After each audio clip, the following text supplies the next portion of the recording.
ஆறுமுகம் எந்த வேலையும் அவனே செய்ய மாட்டான். அவனுக்கு நாம சொல்லி சொல்லிதான் எல்லாமே செய்ய வைக்கணும்.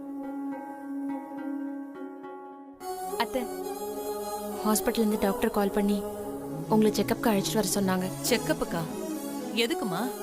அன்னைக்கு நீங்க கிணத்துல விழுந்து உங்க தலையில அடிபட்டுச்சுல்ல, அதான் அன்னைக்கே தையல் போட்டு காயெல்லாம் ஆறிடுச்சேம்மா. அப்புறம் எதுக்கு நம்ம அடிக்கடி ஹாஸ்பிட்டலுக்கு போய்கிட்டு? இப்பெல்லாம் அடிக்கடி உங்களுக்கு தலைவலி வருது இல்ல, நம்ம போய் ஒரு தடவை டாக்டரை பார்த்தா அவங்க ஏதாவது மாத்திரை தருவாங்கல்ல. தலைவலிக்கெல்லாம் மாத்திரை போட்டுக்கிட்டு இருந்தா வருஷம் முழுக்க நம்ம மாத்திரை போட்டுக்கிட்டே தான் இருக்கணும். எனக்கு தலைவலிக்கும் போது உன் கையால சூடா ஒரு காஃபி போட்டு குடு, என் தலைவலியெல்லாம் பறந்தே போயிடும்.